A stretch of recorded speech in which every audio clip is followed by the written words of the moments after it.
Saudaraku, firman Tuhan pada hari ini yaitu mengenai cara pemuritan Tuhan Yesus. Firman Tuhan hari ini yaitu mengenai cara pemuritan Tuhan Yesus. Bagaimana Tuhan Yesus memuridkan. Kita akan melihat bagaimana Tuhan Yesus memuridkan murid-muridnya. Dia begitu dekat dengan murid-murid. Dia banyak bersama-sama dengan murid-murid. Dan dia mengerjakan pelayanan, kemudian dia menerangkan apa yang dia kerjakan tersebut kepada murid-muridnya. Memang pemberitaan Injil kita itu harus dengan kuasa dan tanda ajaib, tetapi juga, saudaraku, Tuhan Yesus menyuruh kita untuk menjadikan sekalian bangsa muridnya. Sekalian bangsa muridnya.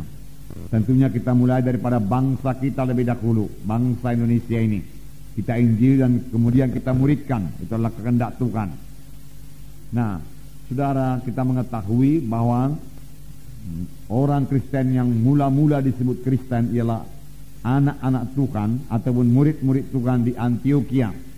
Firman Tuhan berkata dalam Kisah 11, di Antioquia lah mereka untuk pertama kalinya disebut orang-orang Kristen. Mengapa? Karena kehidupan mereka telah berubah. Mengapa? Karena mereka telah menjadi murid-murid Yesus. Karena Paulus telah mengajari mereka, saudaraku, hidup mereka berubah. Roh Kudus juga mengubahkan mereka. Dan orang-orang melihat bahwasanya mereka hidup sama seperti Yesus hidup. Lalu orang berkata, itulah dia Kristus kecil. Lalu nama Kristus itu menjadi Kristen. Jadi, saudaraku, jadikanlah sekalian bangsa muridku, firman Tuhan berkata. Cara Tuhan memuridkan, saudaraku, murid-muridnya bukan dengan cara mengajar saja. Bukan dengan cara sebagai seorang guru dalam satu kelas mengajar murid-muridnya, tidak, saudara. Lain sekali. Kita melihat, saudaraku, bahwasanya Tuhan Yesus bersama-sama dengan murid-muridnya.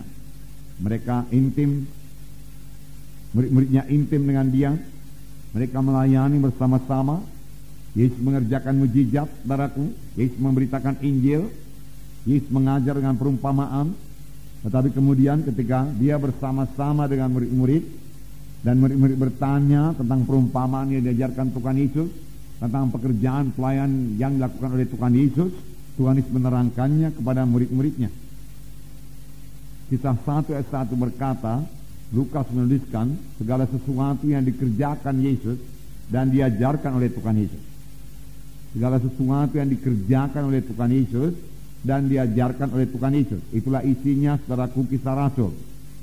Itulah segala sesuatu yang dikerjakan Yesus dan juga, saudaraku, diajarkan oleh Tuhan Yesus. Murid-murid yang dipilih oleh Tuhan Yesus, saudaraku, bukanlah orang-orang yang terkemuka, terpelajar, saudara, tetapi orang-orang biasa saja. Tetapi mereka berubah. Dan, saudaraku, pemberitaan mereka sangat berhasil dan sangat berkuasa. Pelayanan mereka sangat berhasil dan sangat berkuasa. Dalam Kisah 4 ayat 13 dikatakan bahwasanya murid-murid Tuhan Yesus telah berubah. Pada ayat 13 saya membacakan kepada saudara. Ketika sidang itu melihat keberanian Petrus dan Yohanes dan mengetahui bahwa keduanya orang biasa yang tidak terpelajar, heranlah mereka dan mereka mengenal keduanya sebagai pengikut Kristus. Jadi mereka telah banyak berubah. Petrus berubah, orang biasa yang tidak terpelajar, kemudian dia mengajar yang sangat berkuasa dalam urapan Tuhan, dan dia memberikan satu pernyataan yang luar biasa. Keselamatan tidak ada di dalam seorang pun, karena di bawah kolong langit ini tidak ada nama lain yang dikaruniakan kepada manusia yang dalamnya manusia itu boleh selamat. Dan ketika sidang itu melihat keberanian Petrus dan Yohanes dan mengetahui bahwa keduanya orang biasa yang tidak terpelajar, heranlah mereka itu. Dan mereka mengetahui bahwasanya Petrus dan Yohanes adalah murid-murid Yesus, pengikut Yesus, saudara. Jadi berubah. Saudara, biar kita berhasil dalam memuridkan. Murid-murid juga pada mulanya banyak sekali kekurangan. Murid-murid lupa kepada firman Tuhan. Murid-murid lupa kepada mujizat Tuhan, saudara. Tetapi akhirnya murid-murid berubah juga.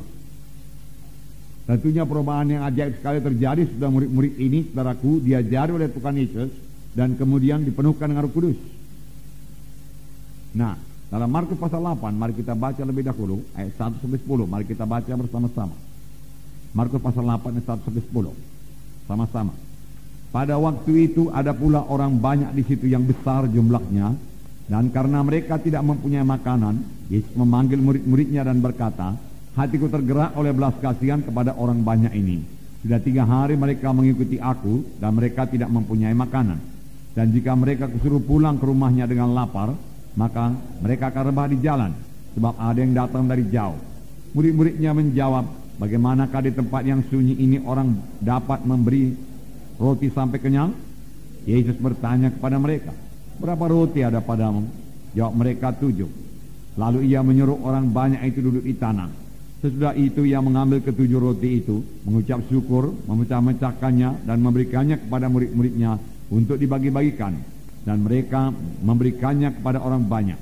Mereka juga mempunyai beberapa ikan, dan sesudah mengucap berkat atasnya, ia menyuruh supaya ikan itu juga dibagi-bagikan. Dan mereka makan sampai kenyang. Kemudian orang mengumpulkan potongan-potongan roti yang sisa sebanyak 7 bakul. Mereka itu ada kira-kira 4.000 orang.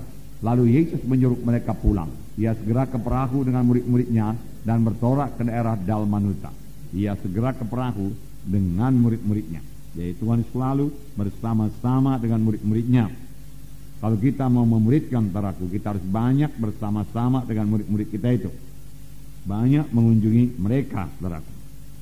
Nah, di sini dikatakan, permulaan ayat ini dikatakan, orang banyak yang besar jumlahnya mengikuti Yesus.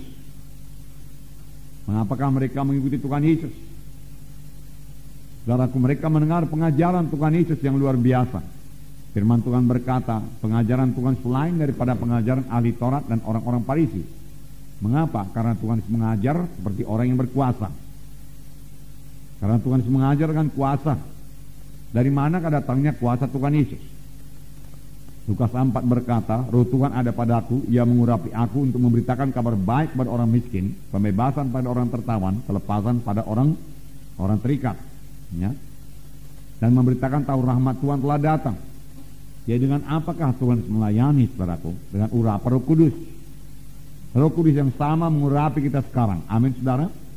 Jadi kita bisa melayani dengan urapan Roh Kudus. Saudaraku, mohonlah urapan Roh Kudus dalam pelayanan saudara. Dengan urapan Roh Kudus, saudaraku, firman Tuhan menjadi berkuasa. Karena firman Tuhan berkata, huruf itu mematikan, tapi roh itu yang menghidupkan. Tanpa urapan Roh Kudus, firman Tuhan yang kita bawa beritakan mati saja. Sesuatu yang mati tidak akan bawa kehidupan. Tetapi firman Tuhan yang hidup dan berkuasa karena urapan Roh Kudus, saudaraku, akan membawa jiwa-jiwa kepada keselamatan. Jadi pemberitaan kita, saudara, harus disertai dengan urapan Roh Kudus.